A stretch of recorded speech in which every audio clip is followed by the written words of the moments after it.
Hello, this is Tom SK4SWL. If you're new here, I like to do real-time, real-life amateur radio field activation videos. And from time to time, I also do these sessions called Getting to Know You, where we sit down and kind of take a look at one particular radio in my radio collection that I love. And this time it's going to be the Yaesu FT-817-818 series radios. Now, I've mentioned before in these Getting to Know You sessions that these are not a full-on review of the radio. I do write up reviews of radios for magazines and books and things, and for my own website. And when I do a professional review, or what I think is sort of a professional review, I try to take a very wide-angle look at the radio and think of how people might like that radio, what their criticisms would be from a lot of different perspectives. And that's just what you need to do with a good, with a good review. You want your review to be well-rounded. I don't want to do a review based strictly on what I think about a radio. I want to kind of take a look at it from different points of view. The Getting to Know You series allows me to just kind of do a more casual overview of a radio, and one that I already like. These are radios that are in my regular field collection that I use regularly and I love. So these are not going to be negative sessions because these are all radios that I like for whatever reason. I will talk about some of the known cons and negatives of the radios I bring into these sessions, but by and large, we're just going to have fun talking about and getting to know each one of these radios. So if this is really your first time seeing a Getting to Know You session or one of my videos, these are real time, real life, so I don't really edit anything in here except for just a couple of breaks that I have to take to change camera gear or do something. In this particular case, what we'll do is we'll take a really close look at the Yaesu FT-818-817 series radios, talk about them, and then we'll actually do a park activation with them. I'm here at a park right now, and we'll do a park activation here at Zebulon Vance Historic Birth Site, if all goes well. So these are going to be longer videos than you're probably used to on YouTube, and I don't edit them. So what I do though is in the chapters below. So what you can do is hover your mouse over, or your pointer over, the timeline in YouTube, and it'll show you the chapters that I delineate in this video. So you can skip ahead to the parts of the video that you want to see. If you just want to do code practice, you can go straight to the activation portion, and that'll just give you the activation, and you can listen to the code and follow along with me. If you'd like to just see more about the radio itself, those are going to be at the very beginning of the video, and you'll see the chapters for it. So yeah, let's get started. Let me set up here really quickly, and we'll talk about the Yaesu FT-817-818 series radios. Let me set up my tripod real quick. I will tell you that I have probably more experience with this particular series of radio than I do almost any other radio I've ever owned that's in my collection. And I'll explain why. So this is the Yaesu FT-818. You'll see that here on the top of the radio. And I'll kind of talk about the difference between the 818 and the 817, but the 818 is the most recent version of this radio. And but it's essentially the same as when they released it as the 817. There are very few differences in it. We'll talk about those again, but not a whole lot of differences out there. These radios were introduced, I think, around, it's probably the year 2000 or 2001, because I first bought a Yaesu FT-817 like almost immediately after they were introduced. At the time, I was living in the UK and traveling all over Europe all the time. I traveled all the time. And I really wanted a radio. I had I've got a UK call now. I've always had one since I've been living there. It's M0, so Mike 0, Charlie Yankee India, M0 CYI. And I wanted to play radio, but where I lived at the time, I didn't really want to build out a huge station. And the 817 came along, and there was nothing like it at the time. There was nothing even close to it, really, on the market at the time, because this radio was so small, so compact, and it had a lot of features that radios just didn't have then. And I'll go into those features. So I grabbed this radio and I used it for both from home, and I used it as I traveled around Europe. Even after 9/11, I still could take this radio with me, and I really didn't get a lot of scrutiny. Immediately after 9/11, yes, everybody scrutinized what was in your suitcase much more. Today, there would be absolutely no problem at all taking this radio on an airplane. But back then, I really brought extra stuff with me in case I was questioned about it. But it's a commercial product. You can tell it is. And so I really didn't get a lot of questions about it on those flights. And that really made it nice because I could throw this in my bag, and I only travel with one bag. I don't bring check-in luggage or anything like that. And this fit in there, which was perfect. So worked really, really well for me. And I owned this radio for probably 8 or so years. I sold it in order to purchase an Elecraft KX1. After I learned CW, I really learned CW, I wanted a KX1, and that was kind of my goal. And I ended up selling my 817 to get the KX1. At the time, I had another radio. I had an ICOM IC735. Oh, and I also had a Tentec Omni 6 Plus. So I had sort of 2 base stations and 1 field radio. And so basically, I sold this to get the field radio I really wanted, which was the KX1. Now, fast forward to all of my time with Parks on the Air and Summits on the Air. And when I started getting into that, I really wanted the 817 again. And so I started, I think it was in 2020, a friend of mine was selling his 817ND, which was the sort of updated version of the 817. And I couldn't resist it. I bought it from him, and I immediately got the CW filter for it, mechanical filter. I bought it from Steve, WG0AT, a friend of mine, and put it in there. I've been really happy with the radio. The following year, I got a really, really good deal on another 817ND. So I had 2 of them. And I was kind of looking for 2 because these radios will allow you to do full duplex satellite work, which is something I want to do. I still haven't done that yet, but I want to do it. And they kind of jokingly, refer to these like they'll take the 2 model numbers and they'll add 817 and 817 together, or 818 and 818 together, and give you 1 model number because it basically costs the same as a radio that could have the same capabilities, which is full duplex. Because these will cover VHF, UHF bands multi-mode, which is really cool about them. Now, at the end of 2022, I purchased this FT-818. Now, I intend to actually sell one of my 817s since I bought this one. And I bought this one because Yaesu announced that they were getting rid of these, and I always intended to buy an 818 so that in my 2 818, 817 combos, or combination of radios, one of them would be the most modern, most recent version of the radio. With a built-in TXCO and some other things. So I wanted one of them to be a 818. So at present, I have 3 radios, 2 817s, 1 818, but I will be eventually selling one of my 817s. So let's talk a little bit about really why people love, and I have to say, it's a little bit of a polarizing radio. I see a lot of people either show a ton of love for this radio, or other people say, oh, it's old and outdated and you shouldn't be using them anymore. And, they complain about it. And I think it's kind of crazy that someone could complain about this radio. It's pretty darn amazing what it can do and still be relevant today. I think it's a very relevant radio to use in the field today. So first of all, let's talk a little bit about what makes it unique, and that is it has a killer frequency range. Basically, this covers all the way from 160 meters to 10 meters, and it also covers the 6 meter band, and it covers 2 meters and 70 centimeters.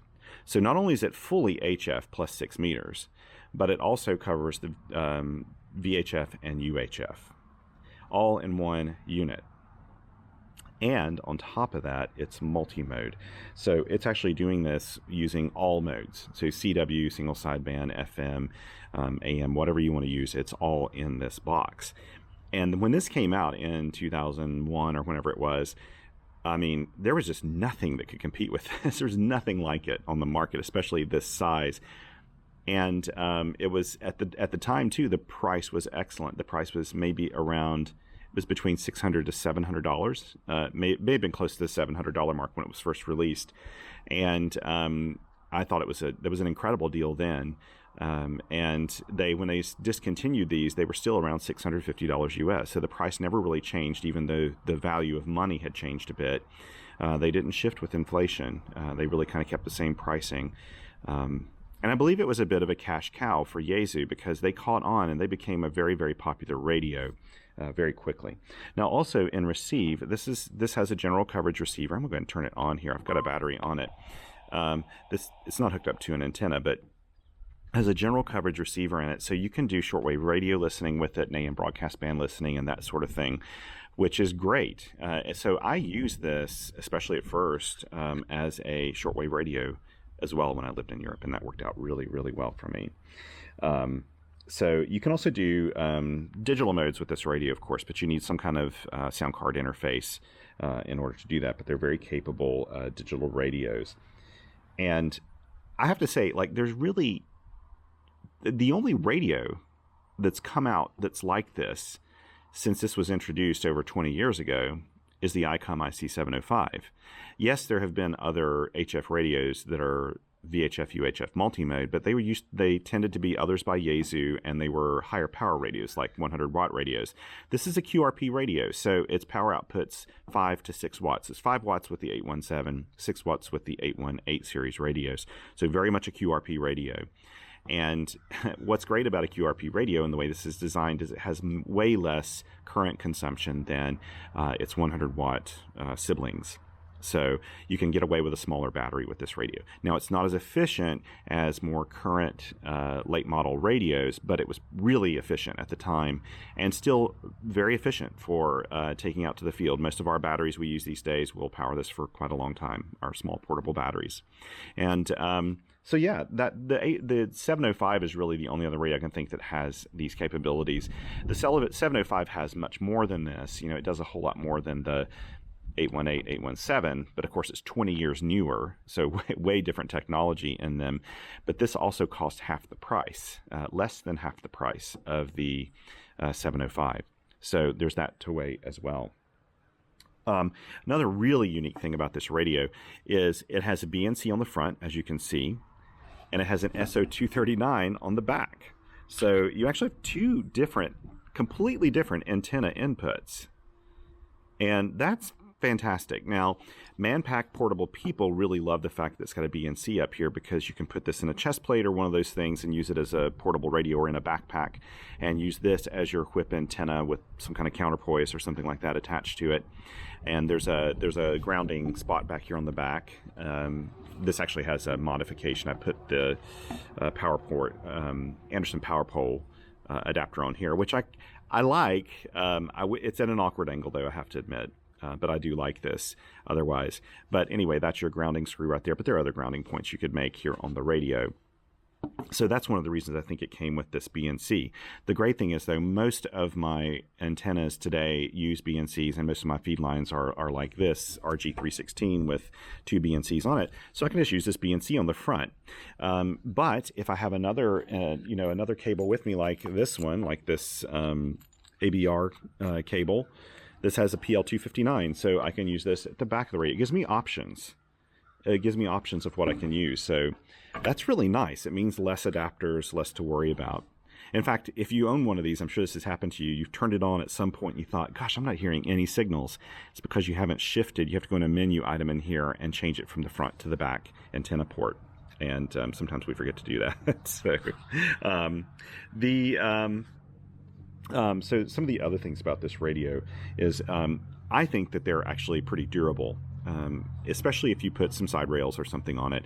These are incredibly durable radios. They're well sealed. The buttons are nice. These do not fail a whole lot. It's rugged. It has a little heft to it. You can look at the specs to get the weight of this radio, but it's heavy. It's a little on the heavy side compared to other QRP radios today, modern QRP radios, but it's not that heavy. You can backpack this pretty easily. And I don't worry about it too much. When I throw it in a backpack, I don't really worry about it getting hurt. It's not an easily hurt radio. It's just really high quality for the price. It's excellent quality, which is another reason why these have been so popular, over time. As a CW operator, I think when you put a narrow filter in here, I think it sounds really good. The audio is really nice. Without a narrow filter, it's really wide. So you have to get used to like single sideband width filtering. So Yaesu always intended for you to have a narrow filter in here for both CW or SSB. And there are other third-party ways that you can change that as well. I'll talk a little bit more about that here in just a second. But as a CW operator, I love the QSK of this radio. It does have a clicking relay, so you do hear that, but it's got a really smooth QSK, and I think it's a pleasure to operate very, very accurately.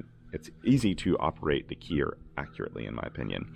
Also, the receiver has a really solid front end on it. I can use this radio in some pretty challenging conditions, and it'll hold up to that. I don't have to worry about it too much, and yeah, it's done a fine job. So I really like that. Also, I would say that the audio that comes from this speaker is really good for the field. It's quite loud. You'll hear in the activation video I do that the speaker in this is excellent for field use. So you can hear it when you're using the speaker. Of course, you could use headphones or something like that too. There's a port here on the side for a speaker or headphones. But the internal speaker is very nice and works really well. One of the other cool things about this radio is it has, even when it first came out, it has a battery pack on it. So you could operate this with batteries, either with AA's or with their own little nickel metal hydride battery that they, or maybe it was even NiCad when they first released this, but it's down here on the bottom. There's a little plate. You can take this off and either put in the rechargeable battery pack, or I think they even had a AA adapter. I'm trying to remember, to be honest, but I always use the rechargeable battery pack. And with their own Yaesu battery pack or any of the nickel metal hydride battery packs, you only get about 2.5 watts out. You don't get full output. However, if you want, you can get one of these WinCamp batteries. And I did this with this particular radio. I don't with my others. But it actually has the WinCamp, and it'll allow you to have full 5 watts output power, and works really, really well. This one is, it's lithium ion, and this is a third-party thing that you can buy for the radio. And I gotta say, that's another really, really cool thing about this radio. It's been on the market so long, there are just oodles of third-party products you can buy for it. In fact, I have over here, so these are, the side rails on here do not come with the radio. The radio is just, it comes with the radio itself with its normal plates on the side, just no plates at all, basically, and no bail. There's no bail on it when you buy it. But they're easy to put third-party ones on. These are by Portable Zero, I think is the name of the company. And I really love these. These came with the radio when I purchased my first 817, and I think they're about my favorite side rails for this radio. The radio also comes with a little leatherette kind of pleather case, and a shoulder strap. It comes with a VHF, UHF antenna for the front, and chargers, battery, all kinds of things. When you buy that, and Mike, when you buy this radio as a package, you can't buy them new anymore, but when you bought them new, it actually came with everything that you needed. But third-party editions are just out there, and they're amazing. So, like I said, I like these side rails. Another that some people really love, and I did a video on this. This is my Yaesu FT-817 right here. This is using the Armalock TPA 817 pack frame. And I have to admit, haven't used this as much as I thought it would. I bought this used from a reader who sold it to me. I haven't used it as much as I wanted to, but I do want to set this up for like kind of a quick deployment, just for fun. I want to see how well I can implement this using like a vertical antenna on it or something. But you can see this is a completely different type of frame design. And this is one of my 817 NDs that's in this one right here. And yeah, I mean, there's just so much you can do with these radios. There are also filter boards that you can put inside the 818, 817. There's one by Soda Beams that is a little kind of DSP board that changes your audio filter widths, which helps you out if you like to do both single sideband and CW. Because one of the gotchas with this radio is it only has one narrow filter position slot for a mechanical filter. So you kind of have to decide what's more important, CW or single sideband, when you bought this. And I actually, when I bought this radio from my friend Don, or not this one, but the first 817, it came with the narrow single sideband filter. So I sold that one to a friend, actually, and purchased the narrow filter for this one because I primarily operate CW. But the filter itself, if I'm being honest, is one of the negatives about the radio. It's getting harder and harder to find those mechanical filters for these radios. So if you buy one of these used, which all of them are used now, you got to be thinking about if you can get the filter or not. I wrote an article probably a year, maybe a little bit more ago about there's a Polish ham who makes a filter board that you can that he makes, and then you can buy the Collins filter separately. So you're not buying the original or any of the other third-party filter replacements that you can just pop straight in with the board and everything. But you buy the board separately, and then you buy a filter that's just the Collins filter. And that worked for a long time, and lots and lots and lots of people bought them. Now it's getting really difficult to find just the bare Collins filter. There are some compatible filters out there, and so kind of check around. I may have to update that post. I know my friend Vince, VE6LK, actually found a way to, with his 857, I believe, which has a very similar filter in it, I believe. If not, I think they're identical. You know, they accept the exact same style board and everything. I think he found a way around that to get a narrow filter. So it can be one of the more challenging things about this radio is finding a good narrow filter for it. But with a narrow filter in CW, it is a very sweet sounding radio. It's really nice. What's great is if you find out, if you buy one of these used, ask if it has a filter in it. That's what you need to know, is if it does have a filter. If it does, then you have nothing to worry about. And speaking of these used, like, yeah, when Yaesu first announced that they were getting, you know, that they were discontinuing this line of radios, all the new ones went out really quickly. Some of the retailers even pumped up the price of the new one. I got mine for the regular market price from DX Engineering, but some retailers did kind of take advantage of that and push up the pricing a bit. Used, everybody said, oh my goodness, you know, and the price went up. It kind of surged for a little bit. But I told people not to panic. Don't worry, because there are just thousands upon thousands of these radios out there in the wild. There will always be used ones of these. These were not a limited edition product. They're not like the Elecraft KX1, which was in much smaller numbers and is really hard to find now. I mean, there's so many people that have these 817, 818s, and you can find them at Hamfest all the time. And you can buy them from anywhere. The lowest price I've ever paid is $400 for one, and the highest price I've paid is, I think, $600. And that's with them, you know, coming with a lot of stuff. So you can definitely find deals on these radios out there on the used market. Don't worry about that. They're out there everywhere. And yeah, so that actually kind of brings up one of the points that you'll reach, and that is there are kind of three models essentially of these radios. There's the original 817 that's just an FT-817. Then they made the FT-817ND, Nancy Domino, or Nancy Delta, I should say. So the 817ND came out. That was out for a very, very, very long time on the market. Eventually, Yaesu did enough modifications internally to the radio that they were required to make a new model number for it. And that's the reason they came out with the FT-818ND, Nancy Delta. And so there's the 817, 817ND, 818ND. And those are the three main ones. So if you're looking for these used, if you're getting the original 817, just keep in mind that one's pretty long in the tooth now. You know, you may be looking at a radio that's almost 20 years old or older. The 817ND is a little more updated. That's the one I probably recommend that you go for, unless you find an 818ND, which of course would be ideal because that's sort of the latest model of this radio. But you can get a really, really good deal on an 817. And in fact, if you're looking to do full duplex satellite work, and that's the main reason you want maybe, say, a second one of these units, you don't have to actually buy a second one with any transmit on it at all. As long as it receives, that'll work fine for doing full duplex satellite work. So keep that in mind. Also, if you only plan to use it as a shortwave radio listening receiver, then you don't really need a transmit end on it. So you can buy a lot of really, really cheap ones where maybe the finals have blown on it or something like that. You can find those out there. But if you want to use it as a radio, like I said, I would go with the 817ND or the 818ND. Now, the only difference between the 817 and the 818 really is the 818 has increased power output from 5 watts to 6 watts. So it's 1 extra watt of power output with the 818ND.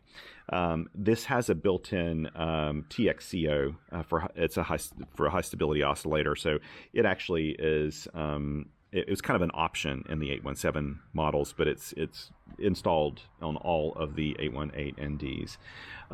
Also, the battery pack that they include with this radio, with the 818, is a little bit better than the one they were including with the 817ND. But then again, now this is a third-party one. This WindCamp battery pack that I use here is third-party. So this is one I was experimenting with, and hey, I haven't charged this thing up. I haven't used this particular radio with this particular battery since I was last out here doing a video about testing this battery. So I haven't charged it in a long time, and it's still at 11.1 volts just on this same battery pack. So very pleased with this third-party battery. Now let's talk just really quickly about some of the negatives of this radio, because it is there are always some negatives out here, but I don't consider these to be very bad. First of all, like I said, the power consumption, the current consumption on this is, on receive, is like somewhere between like 250 to 450 milliamps. So almost a half of an amp in receive if you've got the audio going and everything going on the radio. And that's pretty high compared to modern QRP radios. Still much, much lower than, say, the Yaesu FT-818. That one's closer to 1 amp, so almost double the amount of this radio. But I actually find that this lasts quite a long time on a basic battery. I mean, the one that's in here right now is just a small lithium-ion pack. So there is no internal ATU option. Back when they introduced this radio, that wasn't a common thing. So there's no internal ATU, no option for one. But there are lots of little small portable antenna tuners that you can add to this. The ergonomics are not wonderful. Having this small of a front faceplate, everything's kind of cramped in here. Everything has kind of two duties. To get into the menu systems, you have to, there's the menu here that you change. There's also an embedded menu, so you can click this and you can kind of go through the different menu items, and if you do a long press, then you go into the deeper menu items, and there are actually quite a lot of these to explore in here. So ergonomics, not that wonderful. What am I doing wrong here? I need to get off of this. Now, what do I do to do that? I thought if I hit, there we go. Anyway, the ergonomics take a little getting used to, but some of the most important features, like the encoder's right here, the AF gain is right here, and RF. The bands you can move up, the modes you can move up really quickly. And then this is kind of like defaults to a kind of coarse tuning increments, and that works out pretty well. If you're using things like the like sort of passband tuning and that sort of thing with it, or their version of that, then yeah, you can kind of accidentally do the wrong thing and knock it off frequency and that sort of thing. But once you use this for a little while and you've got the cheat sheet, or you just read through the owner's manual, you'll find that it's really not that difficult to use. So you get used to it and you get to know it, and that's all there is to it. But some people do complain about the ergonomics. There's no CW voice message memory keying. CW message memories are something I wish was built into this radio, but unfortunately it's just not there. You can do add-ons to this radio that add that, but it's just not there. Same thing with voice memory keying. That just wasn't there and available at the time. There's no internal sound card option. That was not something that was common at all. I don't even know if any radios, when this was first introduced, had internal sound cards at the time. So if you're doing a digital mode, you really need to have an external sound card adapter to pair with this radio for optimal performance. And then again, it only has one narrow filter position, and then those original mechanical filters are getting very difficult to find. And now with that said, there are a lot of other third-party things like the Soda Beam's DSP sort of audio filter, and some people just use that because it kind of works well for both single sideband and CW. And there's some other filter modifications you can do, I think, where you can add more than one filter to it. But just keep in mind that is like one of the negatives of the radio is it's hard to find those original mechanical filters, and it's even getting harder to build them for this radio. So that's just one thing, to keep in mind. But overall, this radio is just amazing. I think it's a workhorse. I think it's an incredible value. I've recommended it to so many new hams that want a QRP radio for the field. I think it still holds its own compared to a lot of new and modern radios, because I can take this radio out and do 2-meter single sideband on field day if I want to in this same unit. I can work repeaters on this. It kind of does everything, all the way from 160 meters through 10 meters, 6 meters, 2 meters, and 70 centimeters. So it really just kind of does all. And that's what's so amazing about it. It's a proper field radio workhorse. So now that I've spent a good half an hour talking about this radio, let's put this thing on the air. I'm going to put up an antenna and we'll do a little park activation with it. I've got about 45 minutes to do this. I'll have to do this relatively quickly. If you want a little more information, if I can think about doing it, I'll link to an article I wrote for the Spectrum Monitor magazine about why I love the 817, 818 series radios. I speak a lot of the same points, of course, because these are the same points that I use when I talk about these radios, but you'll kind of get a clearer idea and some more photos and links and other things like that. So I'll be right back. Let's reset up and let's get this antenna going. So the antenna I've decided to use today is the Chelegans MC750. Now, the reason I like this antenna, first of all, I need to do a pretty quick deployment today because I can't spend too much more time here, and I'm going to have to cut my activation a little short probably. So the MC750 is resonant. This is a proper quarter wave on all the bands where I operate this. So we'll start on 20 meters. We'll probably do some 20-meter work, and that may provide all the contacts we need. But since I can make it resonant, I don't have to worry about an antenna tuner or anything like that. Also, I have a 40-meter end-fed half wave that's linked for 30 meters. I could also use that one today. But you know what? I just want to do this in pretty quickly, so I'm not even going to deploy a wire antenna today. We'll just deploy this antenna and go with it. So here we go. First of all, I'm going to use some of this ABR Industries cable that has this POTA jacketing on it, they call it. It's high-vis. I don't really have to have a high-vis jacket today per se, but I kind of want to use it. I like this cable. It's really high quality, and I want to make sure that I've got it set up here properly. Plus it has PL259s on both ends, and we'll go ahead and set up this antenna. Here we go.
And that's all there is to it. Hop back over here now to the radio and set things up. Find out that if I have it set up for my BNC or my PL259 here. So I'm going to use the PL259 on the back. Take off that adapter. There we go. I will have to spot myself. I didn't I didn't announce this activation today, so I'll have to spot myself. And I'm going to move a little further over this way. I'm going to move this radio off to the side. Get over here in the shade so it's a little easier for you to read my logbook as I do this. In fact, I'm probably going to just stop the video here right now, set up my logbook so I'm saving a little bit of time. This will be the editing that I do from my video today. It's just I'm going to just get my logbooks prepared. I'll be right back. Okay, I'm back here. Got my logs ready, and also plugged in my key. That's really the only other thing I've done here. And let's see. Let's just check that. I moved it down to 20 meters. Oh, definitely have it on. I was checking to make sure I've got it set to the rear antenna port, and the fact I can hear signal that easily tells me I am in the right place there. Let me just double check my logs here, make sure I got things going. I do have to spot myself.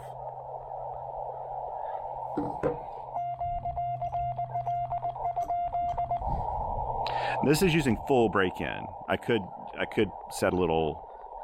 There's a really strong station there next to me.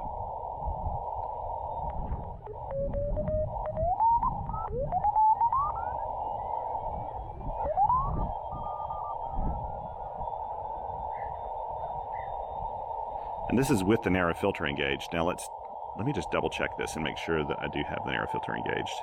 Let's go back over here. I do, I'm pretty sure I do. Yeah, because here's what it sounds like without. See, I like my filters wide. I like to listen with a wide filter, but even for me, that can be pretty darn wide.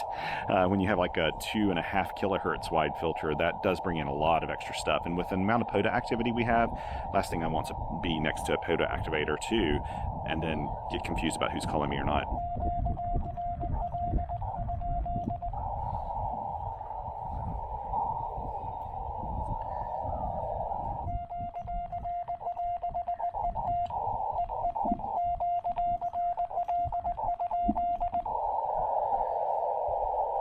Okay, spot myself 14057, and the park reference is K-6856. I'm just putting this in the spots here, put it in CW, click done, hit spot, and now I will, after it spots it, internet coverage here isn't just spectacular. Let's see if it took that spots. And then I'll go over here to my logbook, open this up, have this ready.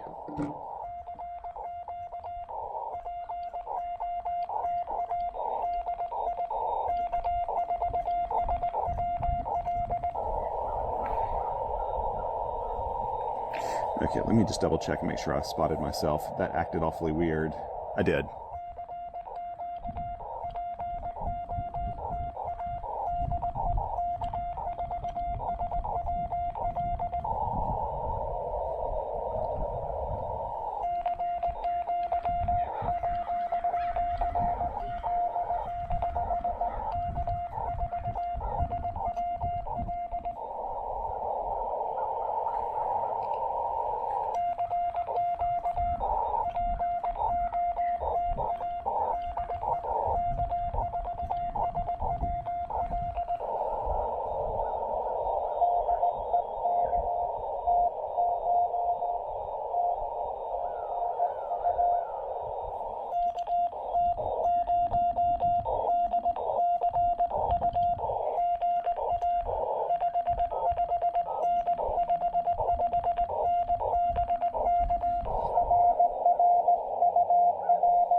Is it KT9 DCU instead of KT0?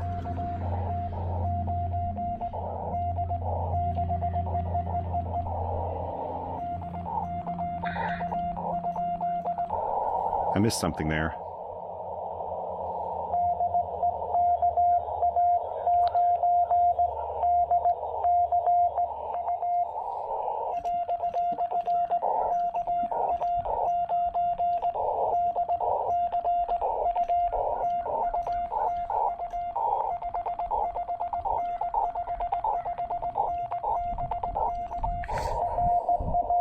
Gotcha.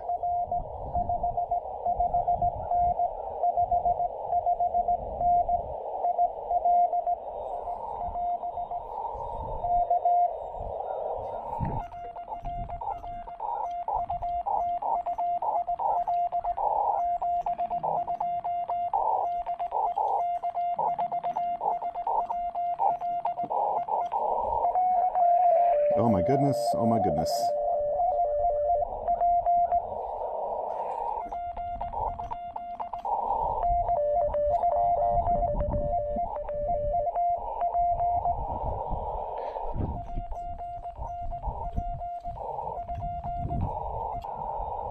That was messy.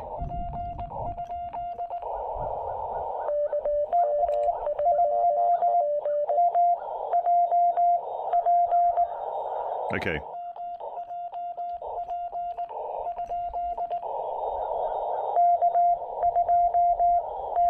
Gotcha.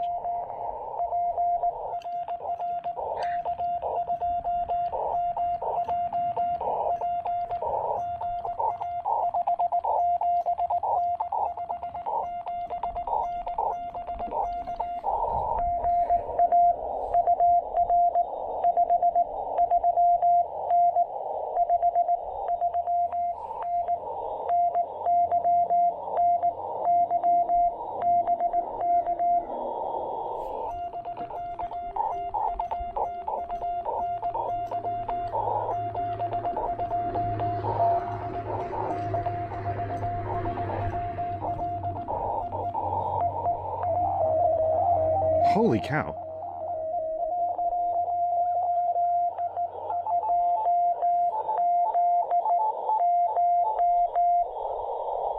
Okay, wait.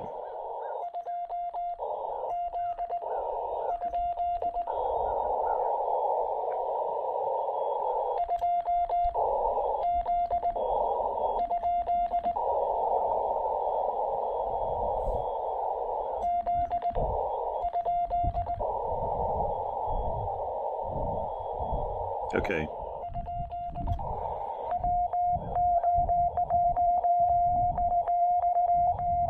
Everybody's on the same frequency.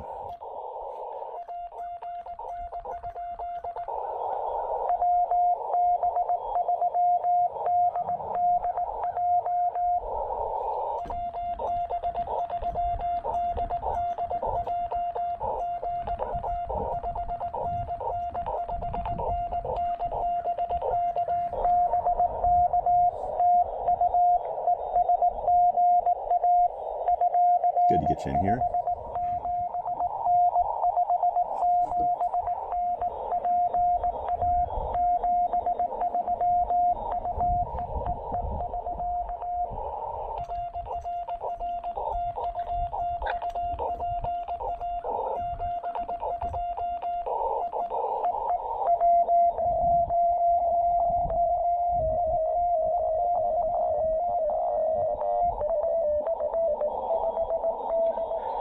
Okay.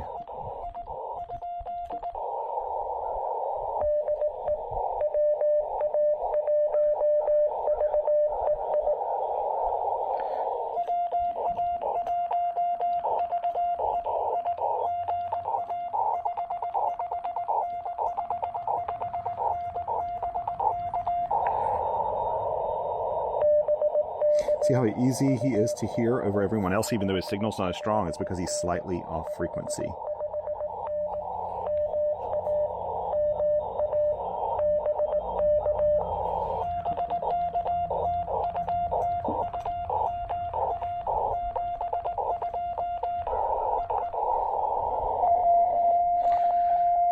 See, it sounds like one continuous tone.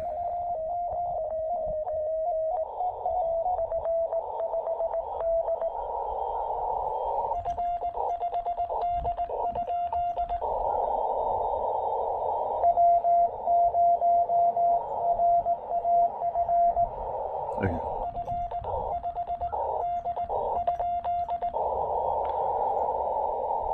I know I heard FHD.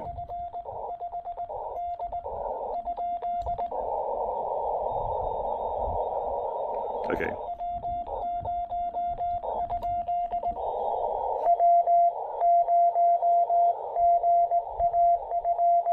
There we go.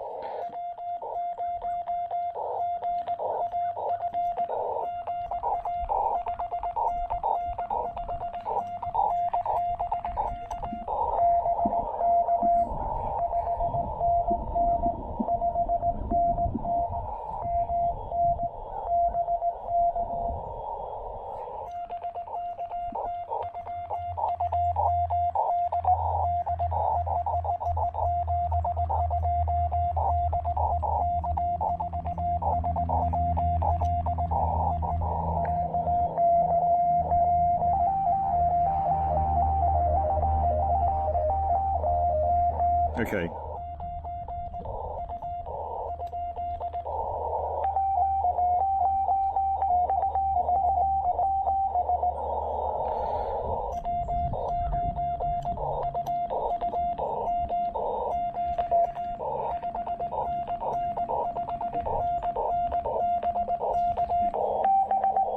See, he's off frequencies. I can hear him. Very clever.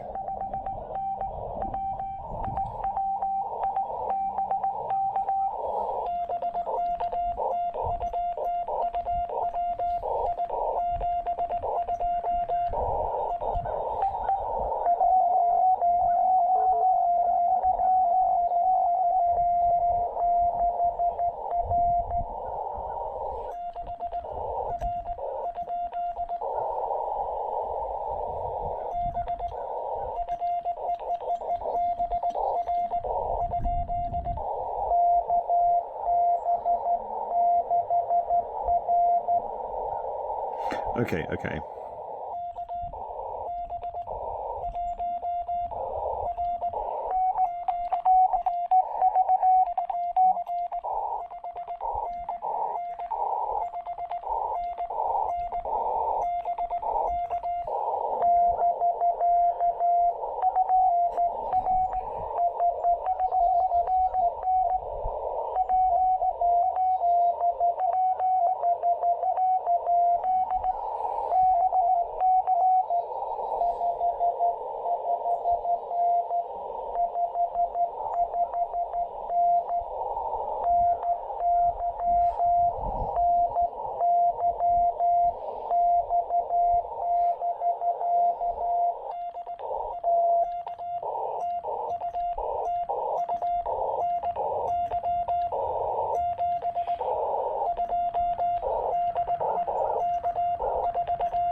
Okay.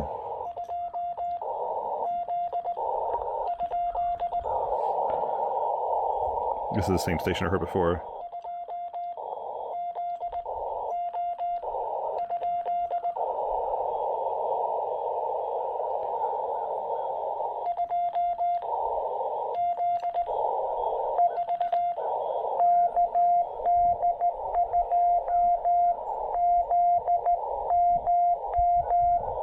Oh, there we go.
Okay, here we go.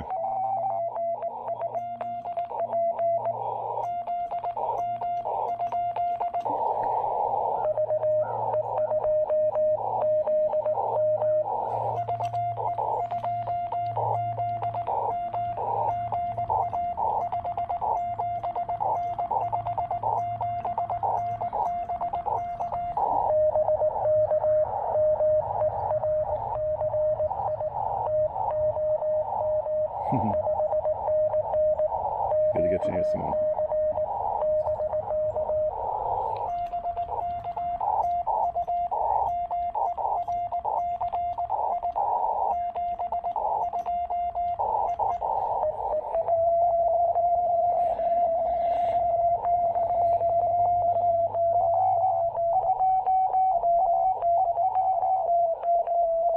There, I got him.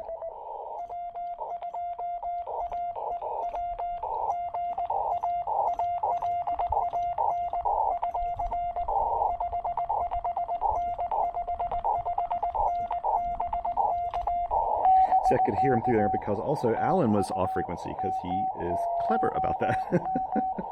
All of us QRPers, we know that that's the way to punch through a pileup, is to be slightly off frequency so you don't sound like everybody else.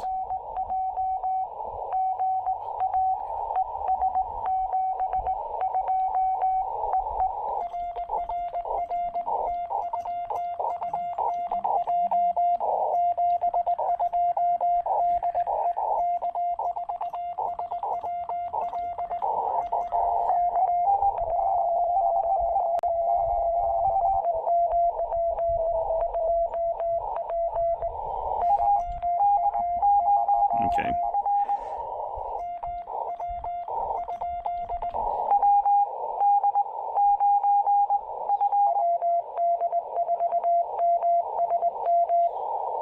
Oh, that's who I was hearing. That's who I was hearing.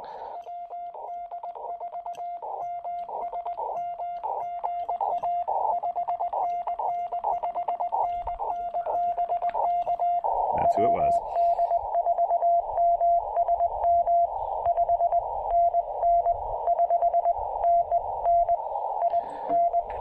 Good to get you in there again, Barry.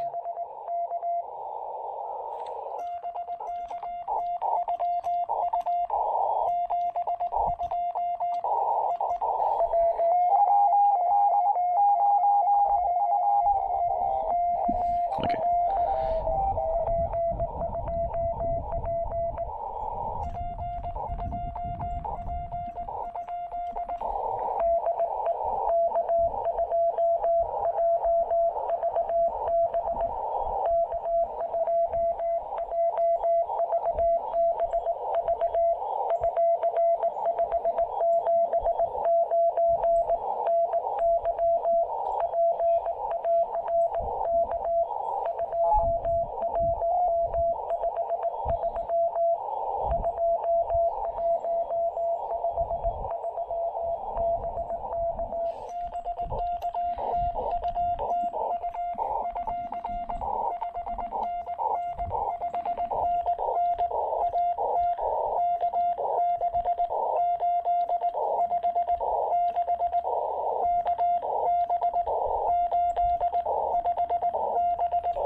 KTJVB. Sorry, I'm doing stuff at the side.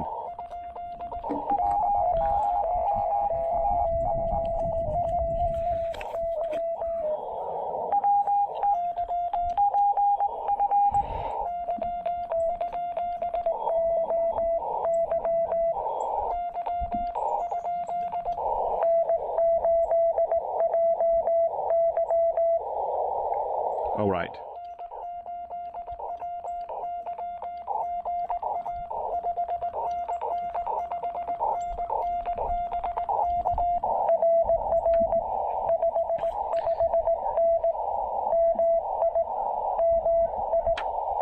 There we go.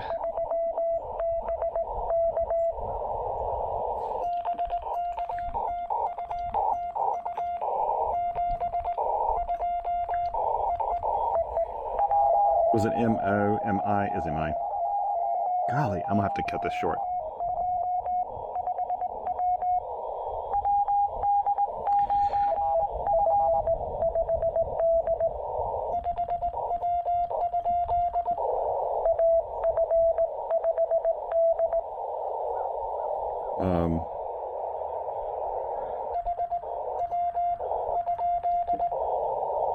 I thought I heard an H-step. Okay.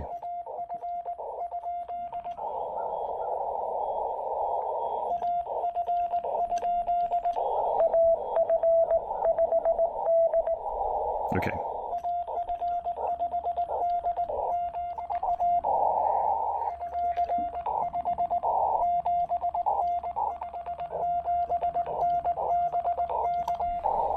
Yeah, 5D, there we go.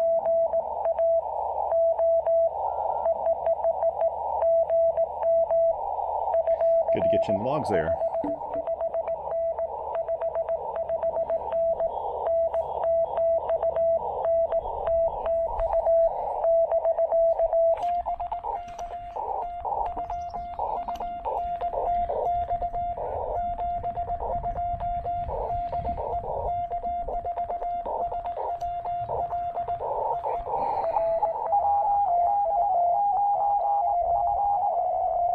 That is just crazy.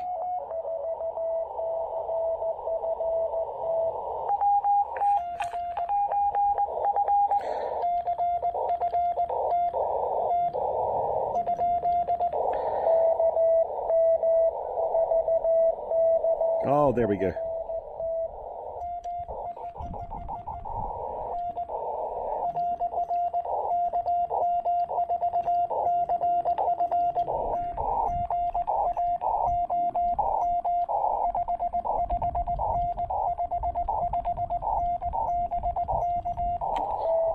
Almost used your antenna today, Jonathan. Let's see.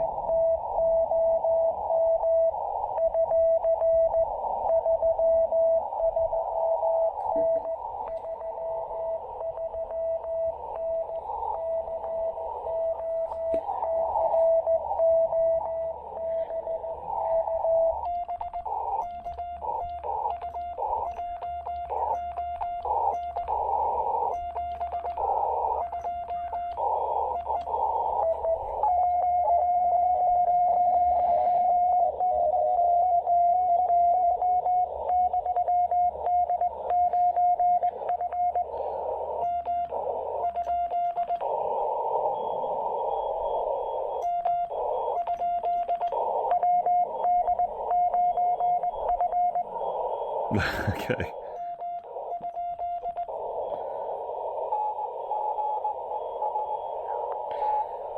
Okay, wait. Maybe that's what I heard. That's who I heard.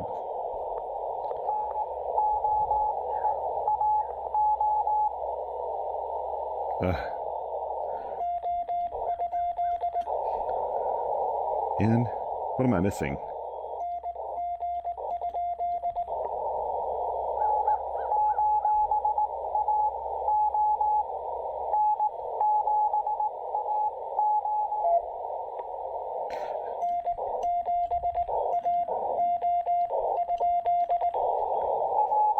Okay, there we go.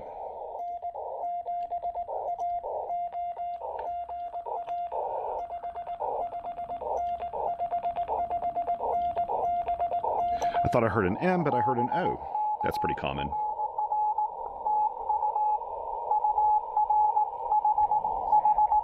When other people call in, I'd like to answer you, but I try to stick with who I try to stick with who I have. I'm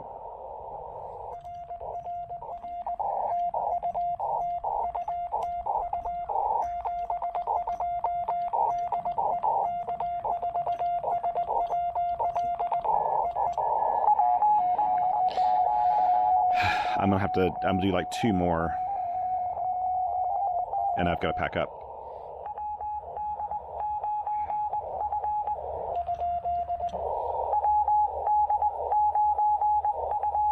Okay.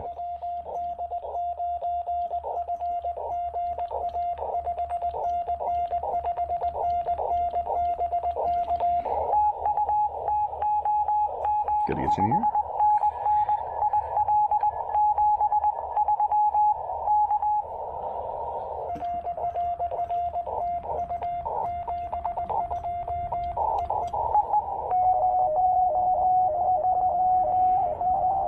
I think I heard K04 in that. Let's see if I did. Okay.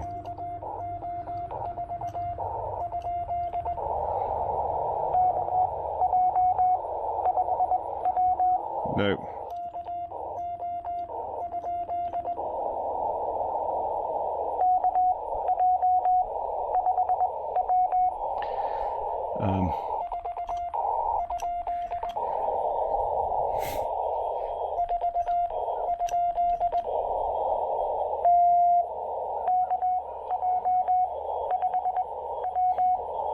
Okay.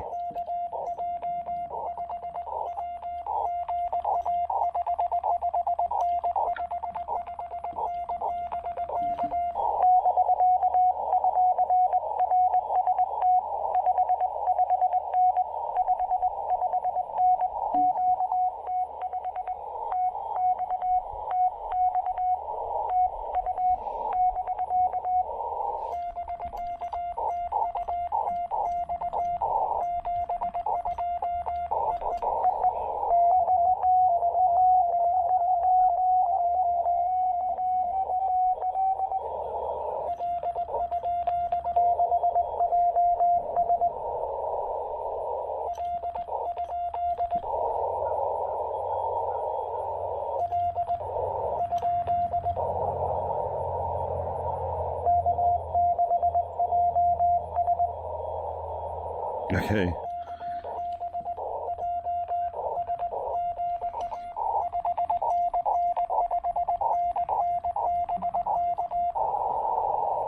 It's K6J.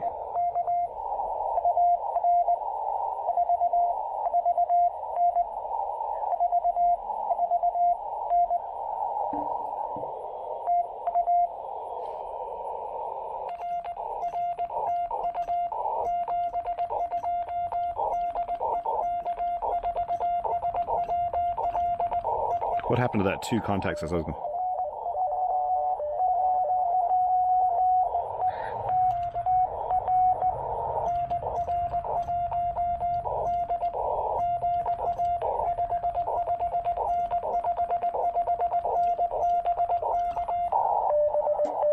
Sees the low frequency.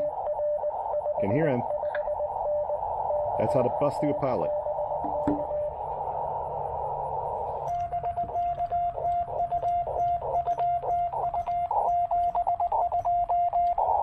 I'm gonna have to call QRT. I hate to do this, but I've got to call QRT.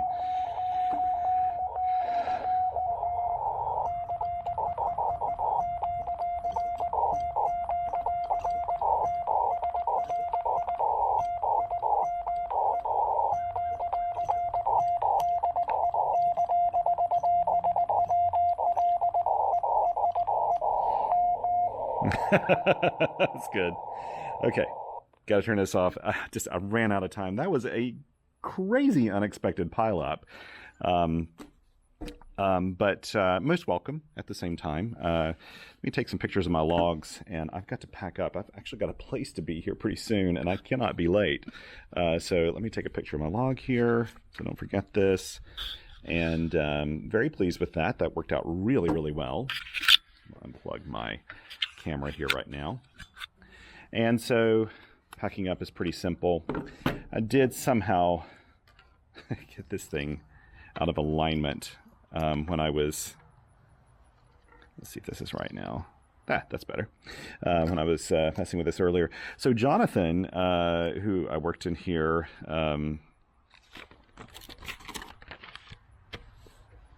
where is he in the logs? He's in here somewhere. Am I overlooking you? It's a KF4 CFT, K04 CFT. Why am I not seeing? Oh, why am I not seeing him in here? This is the problem when I'm looking at things live, and I've got a whole bunch of other people looking over my shoulder. You guys are seeing this when I'm not seeing it. Oh, I'm looking at the wrong logbooks. That's the reason why. That helps. That really helps. So Jonathan,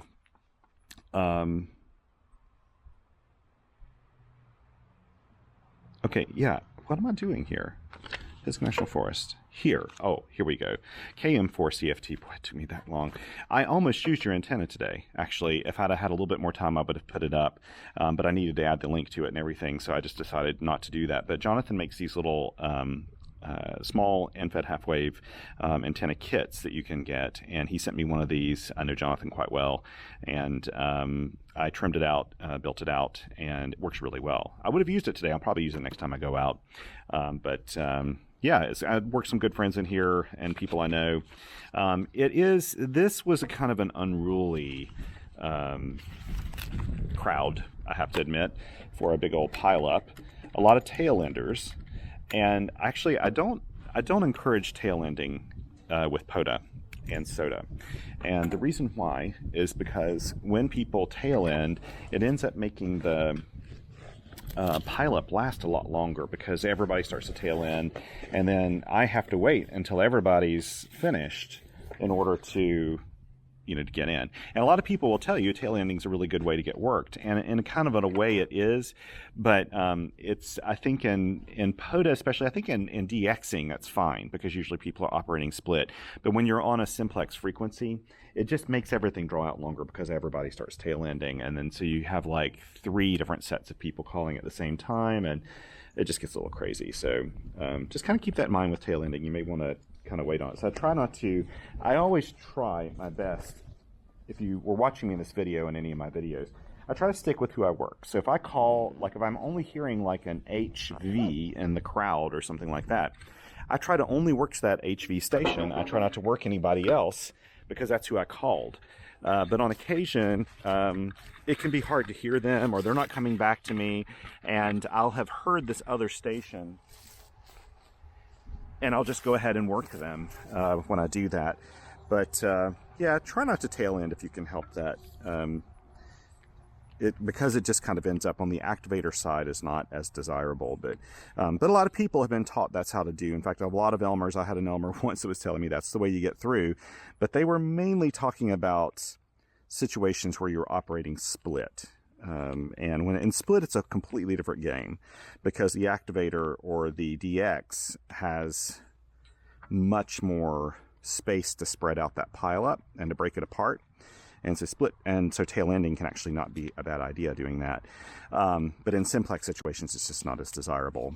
And I will say that the best strategy you can use to get through a pileup when it's on simplex is to move slightly off frequency. Even with single sideband, do that.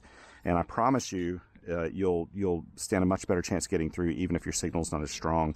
That is I would have actually had my Elecraft KH1 out here, but I am replacing my tester unit that I bought. Well, I bought my KH1, but my tester unit with a production unit. So there's been a lot of mechanical upgrades since our tester group got our units. And so I'm in the process of replacing that out right now. And but if I'm hunting with my KH1, which is a very small radio, right? I mean, it's a small QRP radio, and I'm typically, just putting up the antenna here, typically when I operate that radio, I'm QRP with a small antenna, just usually a telescoping whip antenna that comes with the KH1. The very best strategy for getting through a pileup with that radio is to go a little off frequency. And you'll do it every single time. Well, not every time. You stand a much, much, much better chance of getting through when you do that. So that is the best strategy. Tail ending is less so, in my opinion. That's just my that's my own personal opinion about this, to be honest. I know a lot of people may not agree, and that's fine. Let's put this up. But I don't blame anybody at all. That's what a lot of people have been taught. I've heard this said in classes before. But again, I think that's usually in reference to proper DX and things like that. When you're trying to bust through a pileup and you're operating split, that's when really that comes in much more handy. So let's just put this up here real quick. I should be doing the over-under method with this, but I didn't start it, did I? And I'm in a hurry, so I'm not going to bother now. I'm just going to put this guy up. This is a wonderful piece of cable here. You know what? I'm going to pack the rest of this up off camera because it's going into different boxes and things. As I always say, thank you so much for coming out and joining me today. This has really been a pleasure. I've really enjoyed this.